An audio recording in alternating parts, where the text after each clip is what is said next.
On se trouve à la médiathèque de Cheville-la-Rue et on fait un projet sur un jeu vidéo.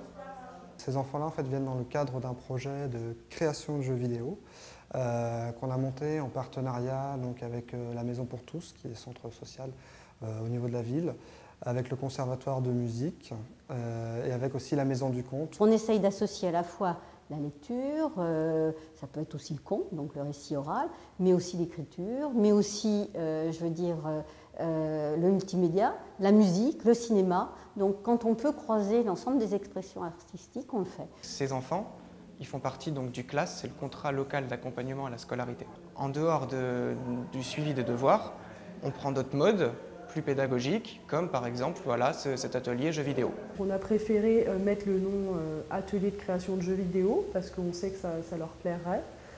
Et derrière ça, c'est un atelier d'écriture et de lecture. Voilà. Donc c'est un atelier détourné. Les enfants, par exemple, chaque mardi, nous demandent est-ce qu'on va à la médiathèque.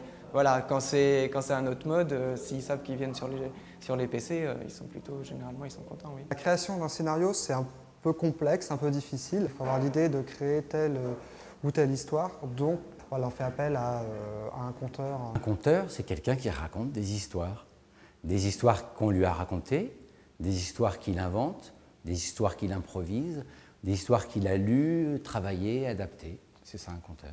L'écriture et le numérique, ça se mélange un peu, parce que dans le numérique, il y a une part d'écriture sur l'ordinateur pour les dialogues.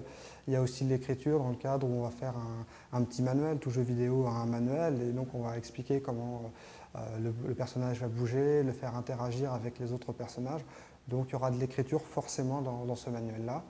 Et puis sur la petite jaquette que l'on va faire donc pour présenter le jeu. C'était donc un atelier d'écriture, mais où l'enjeu principal était l'oralité. Et l'écriture est venue en lien, en superposition, en alternance avec l'oralité. C'est un homme qui se promène et il voit une femme, elle dit « Au secours, mon enfant, il a été pris par un ogre ». Et l'homme, là, il va devoir le combattre. Quelles compétences on va développer pour ces enfants de 8 ans? C'est des compétences déjà de travail en groupe, savoir travailler en équipe, parce qu'ils ne vont pas travailler tous sur la même chose. Certains vont travailler plus sur la création des décors. À l'ordinateur, on essaie de créer un paysage, le village et la forêt. Par exemple, tu veux mettre du sable, tu cliques sur le sable et tu t'en mets partout. D'autres sur faire bouger le personnage, d'autres encore sur ce que je disais tout à l'heure, le manuel, en fait, rédiger le manuel. Donc c'est une compétence de travail d'équipe. On va apprendre un petit peu aussi à servir de l'ordinateur, à savoir taper au clavier. Donc ça va un petit peu valider ce qu'on appelle les compétences du B2I, qui est un brevet informatique et Internet, qui normalement, ils voient ça donc, en fin de primaire, parce que ce sont des enfants de CM1, CM2. Parce que quand tu fais sur une fête, tu es obligé de te creuser la tête, avoir beaucoup d'imagination. Alors que l'ordinateur, quand tu as quelque chose dans la tête, tu le mets tout de suite. Savoir faire aussi des recherches sur Internet, parce qu'on va utiliser Internet. Donc savoir utiliser, gérer l'outil informatique en général. Le numérique, c'est complémentaire du papier et du crayon. Et ça vient même des fois, parfois, après.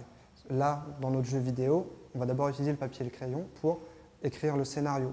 En fait, au début, on a créé une histoire et après, on a essayé de le mettre sur l'ordinateur. Il n'était pas en train de se dire « je suis en train d'écrire, je suis en train de lire », et il y avait quelque chose où on dédramatise le fait de pratiquer ces activités qu'ils font à l'école avec moins de bonheur.